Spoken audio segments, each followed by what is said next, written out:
Well, I thought we're not doing a verse by verse, so if you guys haven't read this, then you're just kind of out of the loop.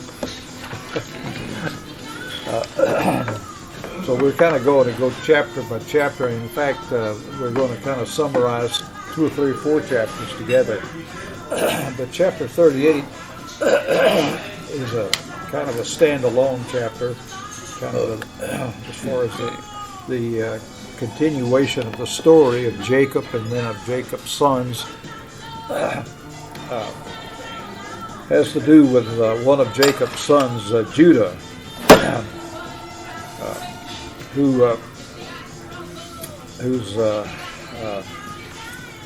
what time? Judah met this daughter of a Canaanite woman, and she gave birth to a son named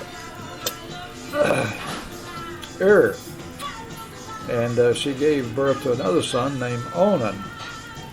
She gave birth to another son named Shelah. And by the way, it was at Kezib. Did you know that it was at Kezib where she gave birth? Yeah. Okay. Where are you reading from? We're in chapter 38. 38. Oh, okay. So Judah has these. He has these three boys by this woman named. Well, it doesn't give her a name. Daughter of a Canaanite man named Shua. Shelah. Yeah. Shua. I'm sorry, Shua. I can't even pronounce it. Oh, that was the boy named Shelah. The woman's name. Wait a minute.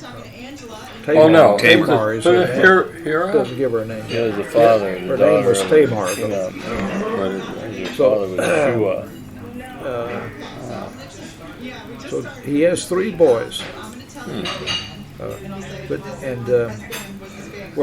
Judah, wife, Shua, that's right. Shua was the woman that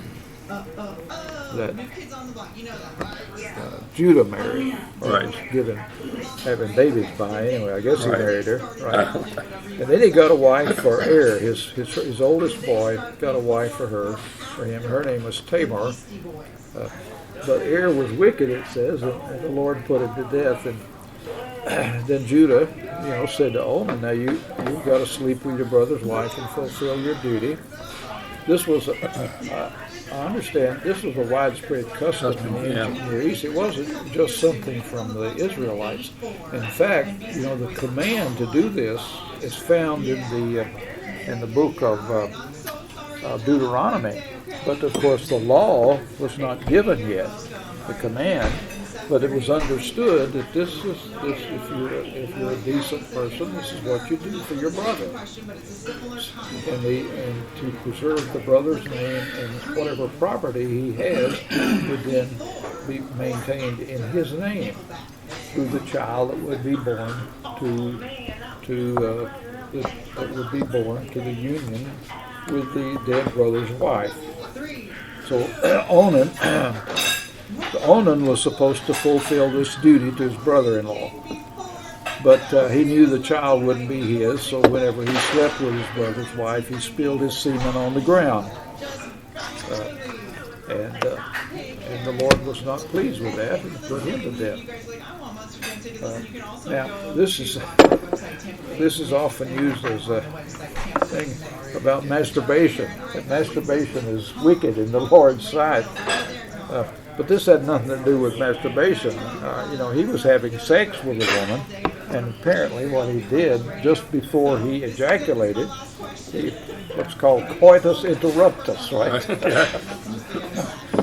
He didn't have a condom to use. Didn't have latex. But he didn't want to raise up a child to his brother's wife. And probably there was some selfishness in there. Whatever property then would maybe go to him as the second child.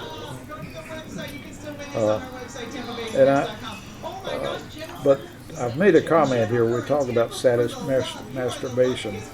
It seems to me, this is my position on that when it's masturbation is used as a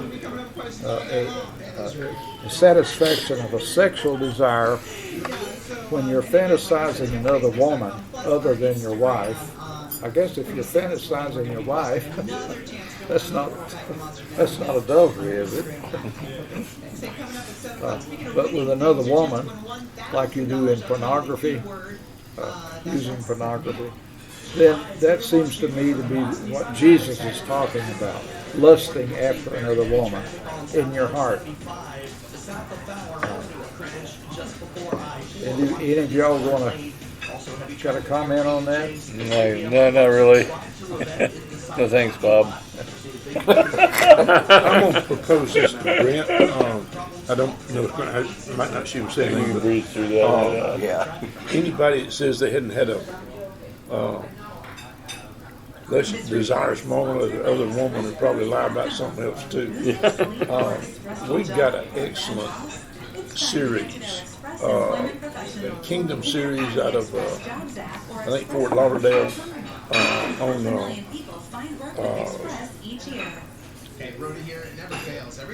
pornography, and it's something that I have presented that several times and learned something each time. I think you'll be presented with some new things from doctors, of course, Christian point of view now, for sure. But I'm going to ask Brent. It takes about 5 or 6 weeks. We do about an hour and a half a night, but that's something I think everybody ought to look at. It may give you some new input, some things that I said no, meaning the endorphins our brain release. We get excited. We train our bodies and all. And it really goes into detail about that. It's something that I think that every man ought to see. So I'm going to run that by Brent. And if he's up with some night, probably at the church, we'd do it for about 6 weeks. And I trust you to give you a little bit new insight to this whole thing. It's presented by a colonel from the Air Force who, in Korea, was not a Christian, became one. But he has got doctors, psychologists, and all that come together and discuss the whole thing of pornography, which fits right into this. I think it'll give you some new information. So listen, if you get a chance to do it, please do. Well, I don't know that pornography was an issue even ever discussed really in Scripture. Words may not be there. Well, Talk Oh, about they what had a Jesus little bit. talked They about did lusting lust. after another Lust. woman, didn't he? Oh, yeah. we look at a lady with lust. You can lust after a woman. But it seems like in Scripture, the temptation is lusting after a real woman, a flesh and blood woman, not just a video or a still picture. But it can become pretty addictive.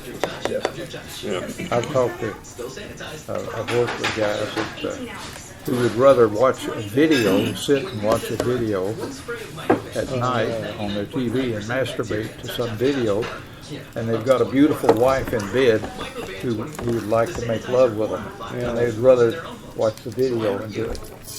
Now that's pretty sad, isn't it? Yeah, I've heard of that. Yeah.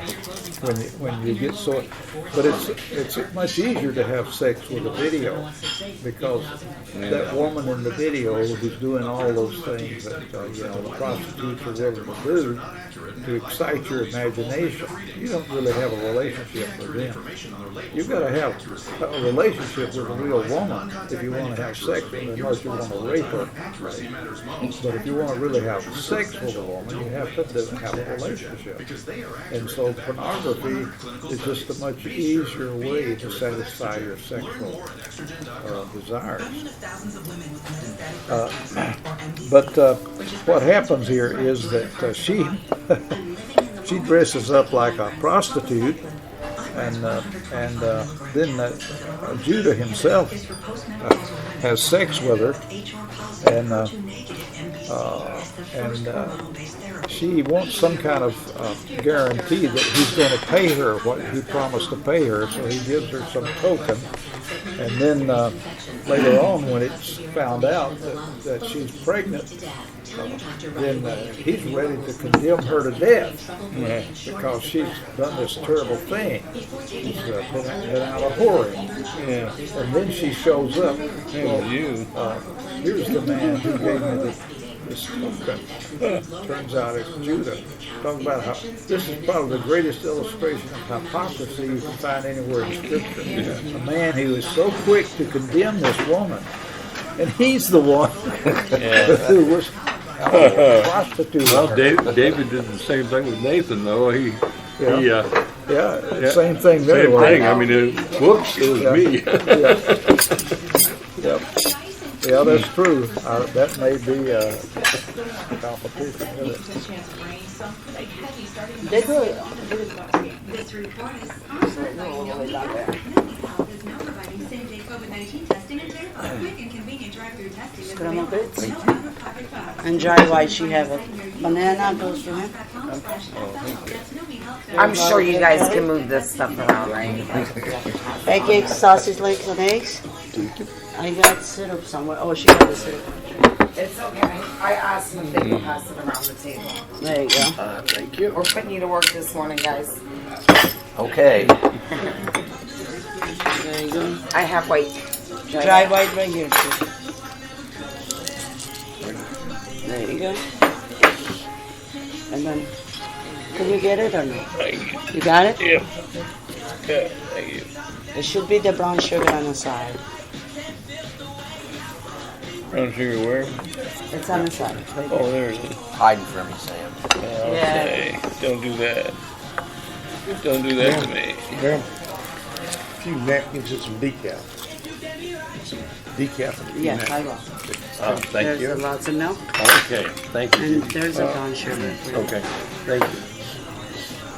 So Bob, what Onan did was okay, but Did what, you want the hot sauce? well, I guess he wasn't, but then what Judah did is not. Or I don't know. I mean, since when is it okay to just stop on the side of the road and get a hooker? Oh, I think they frowned on it then too. But When is it okay? Yeah, I mean, it I'm not sure. keeps on surprising me that what these guys are the leader of a nation and supposed to be all moral, and then what they end up doing. It turns out that Judah then becomes the ancestor of the line of kings, and becomes the ancestor of the Messiah, right? Yeah. I have a note here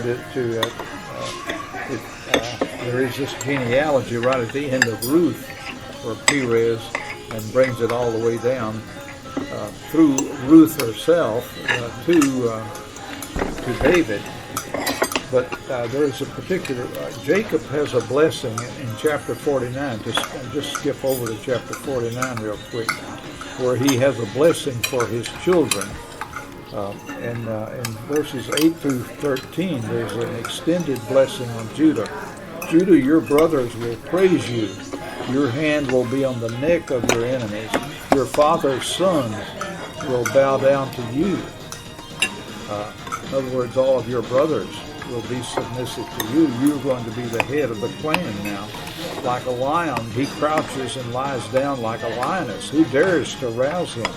The scepter will not depart from Judah, nor the ruler's staff from between his feet, until he to whom it belongs shall come, I forgot the and name. the obedience of the nations shall be his. Salt and pepper in it. So here's probably a messianic prophecy right here, isn't it? The scepter will not depart from Judah, and the ruler's staff between his feet, until he to whom it belongs will come, which would be, and obedience of the nations shall be his. You don't want no syrup? There's syrup right there. Huh? No.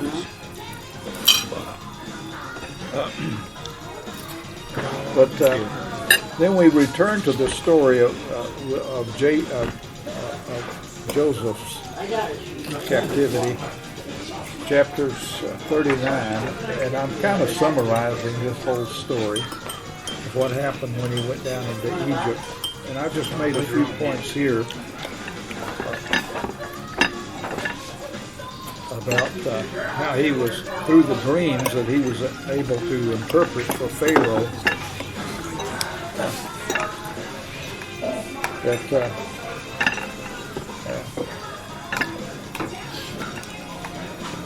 the key. They never do explain though how why the butler was reinstated and why the baker was. They're just. It's a given. There's no explanation for it. One was blessed and the other one was cursed. Yeah. Right? I don't know whether was there something in the story about their character or something they had done. Yeah, I don't think it really. No, I don't think the baker had. Bake was a terrible baker. The Pharaoh didn't like his bread.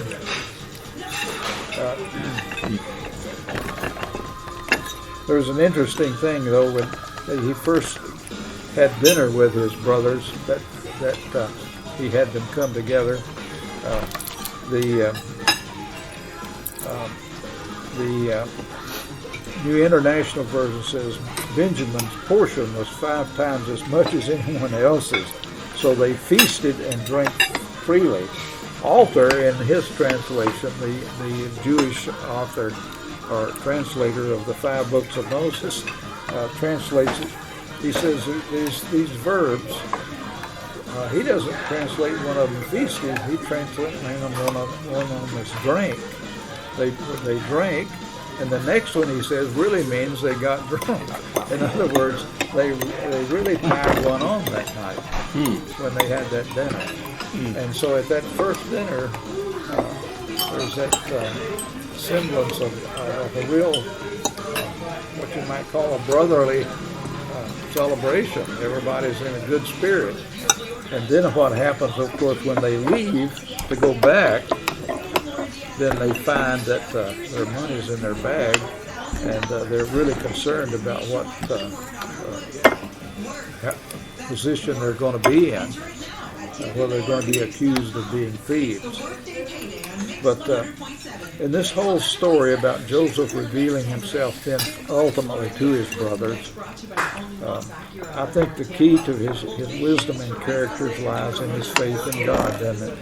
Whatever about him as a younger kid, he really grew up and matured, probably through his time in jail. When do people really mature? It's through hardship, right, and through suffering. And he had that all right. And he was falsely accused. Here is one man. We have several incidents, lots of sexual immorality in this story, don't we, about Jacob's sons? But here is one son who stands out because of his character, refusing to go to bed with Potiphar's wife, even though she tempts him over and over again. And he told Pharaoh about his dreams. I cannot do it. I don't really interpret dreams, but God does that. God gives you the answer. And he told his brothers over and over again several times, don't feel so bad about what you did to me, because God sent me here. It wasn't you. You were just an instrument in God's hands to put me here to save our family from the famine that was going to come on the land. Well, he interprets everything that happens as God's providential working. God is in charge of all this thing. And when I'm thrown in jail, when you put me in this pit, and when Potiphar's wife lies about me, all of that is God's working to bring about the salvation of our family. This is God's working out. That's. It just so happened that somebody that was in jail with him got out. Somebody that was in jail with Joseph got out. Just happened to mention, I know a guy who can interpret somebody dreams. who can interpret dreams. The butler. But all of these events, Joseph says, were under God's control, and God was one who was working here. Now I have a question here. Yeah. And I don't know whether we want to spend much time discussing it. Probably no definite answer. Why Joseph pretended not to know his brothers for so long, and why he put them in the agonizing position of making them think he was offended with them, and had to set them up to appear like unscrupulous thieves. Why did he do that? Why instead of just saying, well, from the very beginning, who he Well, he was? wanted his younger brother to come, Benjamin. Well, was that the And only that way? was just a way of, that was a way of getting him to finally send the youngest brother, the true brother, his Yeah. true full brother. But why couldn't he have just said to the guys, look, God has put me in this position. I can give you grain. Go back home and tell our father that y'all need to come down, and we can provide for you here in Egypt, which is what he did at the very end. Right. Maybe didn't trust him yet.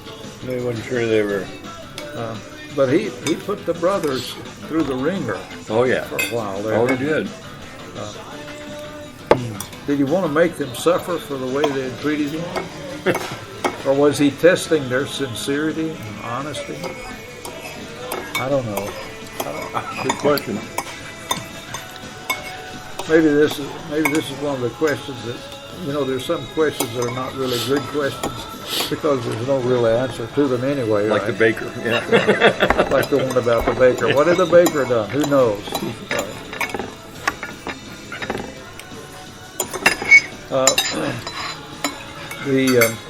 In chapter 47, there's a description of Jacob's administration. Not Jacob, Joseph. Yeah. Apparently, Pharaoh just turned everything over to him. I don't know what Pharaoh did. Maybe he just lollygagged around the palace and ate and drank and had sex with Like his most concubines. administrators, just stood up there. But Joseph seemed to have Pharaoh turned everything over to him, trusted him totally with everything, didn't he? Mm-hmm. Which was, of course, a testimony to his character, that he was that trustworthy. Yeah.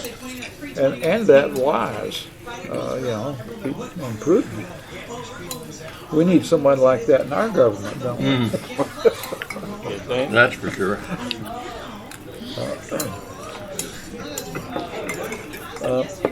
And the Egyptians, of course, not only his brothers, but the Egyptians themselves had to come to him for grain, and they had to pay him for that. I have to go. But after a while, of course, that ran out, and so then they had to give him their animals. And finally, they didn't have anything else. They were destitute. So what does Joseph do? He says, well, we'll make you slaves. It's in here somewhere. I can't see. You sell yourself. Right. You don't have But that anything was else to that was sell. pretty common practice too. What? Excuse me. That was pretty common practice too back then. In those Yeah, days. that This is was for when you. it People would common. end up having to I'm sell gonna themselves leave you into guys. slavery.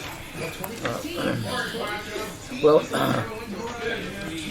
and then it was a kind of a servitude. Well, I don't even I know. guess you would call it more like, I'm lost. it wasn't exactly slavery like we had it in our $25 and country. $2. I was like, what? But there was this 20%. If you think taxes are high here, 25% tax. every farmer had to turn in 20% Oh, of you his buying for him produce too? Okay, I didn't to the know. Pharaoh.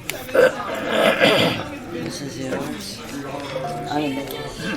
How wealthy would that make the Pharaoh? Yeah, pretty wealthy. Yeah. They had to store it up, didn't they? You want some more? The I'm good, author thank you. I'm good.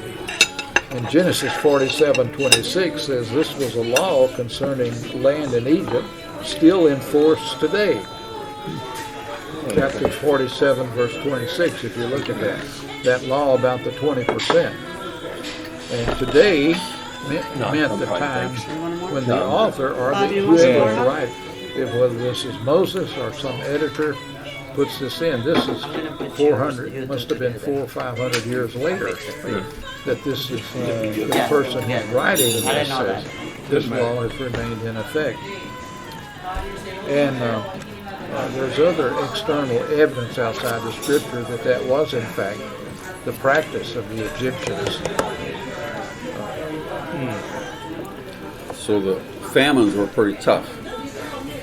We don't have famines like that anymore, right? That take out the living of everybody in the whole region. We've had some pretty bad ones in Africa. in isolated in Famine, discrete areas. a forced famine where he had this in China.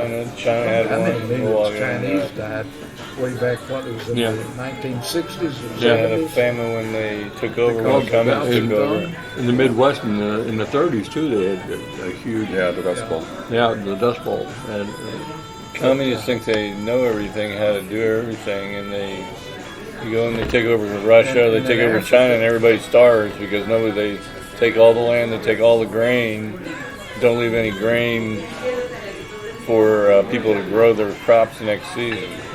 As they say, you're holding out on me. You're holding out on us there, aren't you? So they end up giving all the grain up. This is Shirley's relative. Hey, because This is I done, Shirley's predictions. grandfather. I forget the guy who's Is talking about father. overpopulation. The population 5 years old when he came over from Volga, There'd be mass starvation. Volga River region of Russia. Because this was back, I think, about Canada. 1950, 50, 60 years Get ago. booed out. And you know what's prevented mass starvation around the world since then? Primarily the advance of science and new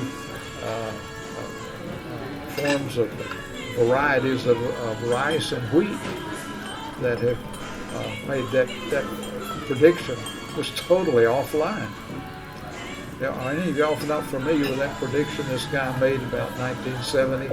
Because the population of the world was growing. well, you look at And it was sort of like the climate crisis today. This is the crisis of humanity. when we all That grown up there's gonna be food. mass starvation within 50 years. you think about because all of the predictions on the COVID, though, the millions of people in the United States are going to die. And some of these predictions, they just they get a little off in left field. And right now we can't get enough goods to the marketplace. And It's really odd for the in United chapter States. 47, we have Jacob on his deathbed has his blessings for his son. He actually adopts Joseph's two sons, Ephraim and Manasseh. Ephraim or Manasseh, if you start looking at how many tribes there are then, there are 13 tribes, aren't there? Right. Because Joseph's name as the 12th, one of the 12 sons, he doesn't apply to one of the tribes.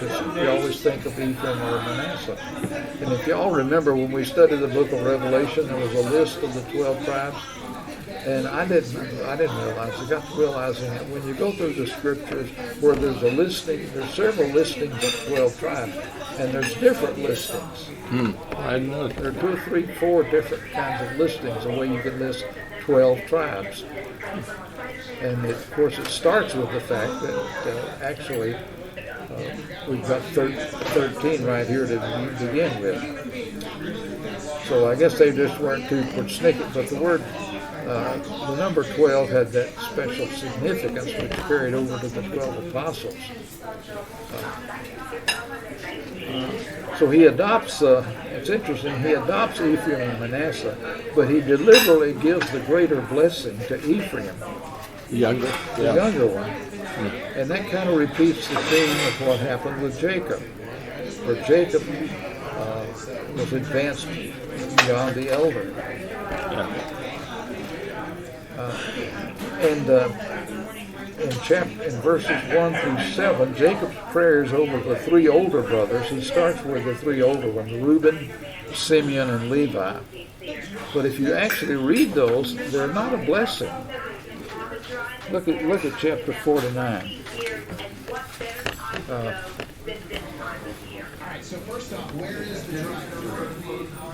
Assemble and listen, sons of Jacob, listen to your father Israel.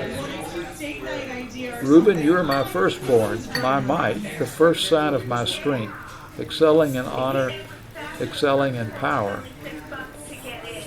Turbulent as the waters, you will no longer excel, for you went up onto your father's bed, onto my couch. You remember earlier that Reuben had taken one of his Jacob's concubines and defiled it. So you're not going to be excel any longer. You're going to be brought down. So there's not a blessing here, is there?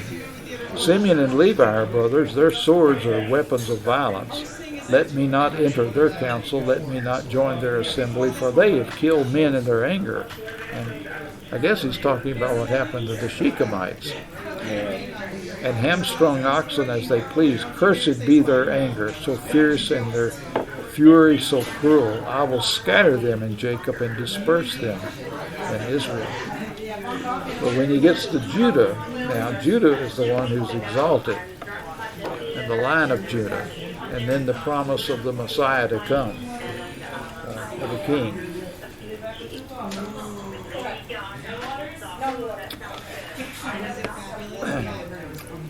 Well, chapter 50. We're covering a lot of scripture here. On the back page. Burial of Jacob, the death of Joseph is covered there in chapter 50. And both Jacob and Joseph want to be buried back in Canaan, don't they? Also, Right. Because of this is the land God promised us.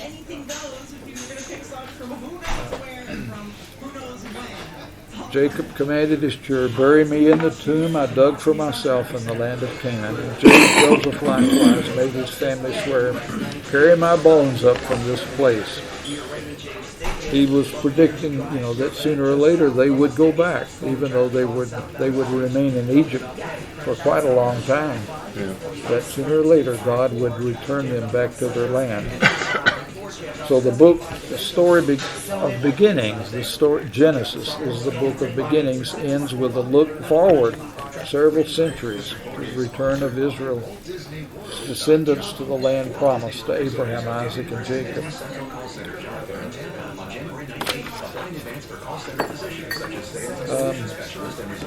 As y'all have, read through this, is there anything else that kind of struck you in reading this story again of Joseph, Jacob's relationship with his 12 sons? I already started right here as soon as I see I do remember when I was a child, this is one of the first stories in the Bible I remember. I know my mother read the story of Joseph to me. She called it a coat of many colors. That must have been the King James Version. Yeah, coat of many colors, yeah. But I think the newer versions speak of it as a kind of a fancy, ornate robe. Yeah, they call it in the King James a coat of many colors, yeah. But I don't know whether I understood all of the sexual implications and overtones of that story. When you're 5 years old. Yeah. My mother read the story to me anyway. I don't know how she explained what happened with Potiphar's wife. Skipped over a few Why parts he there, ended up in prison. Yeah.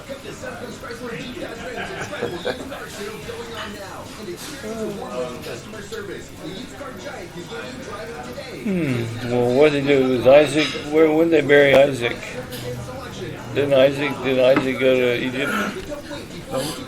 No, he never went to Egypt. Isaac was already dead. Yeah. Oh, he was already Buried dead. there. Oh, I okay. guess was he buried there in the cave at Machpelah?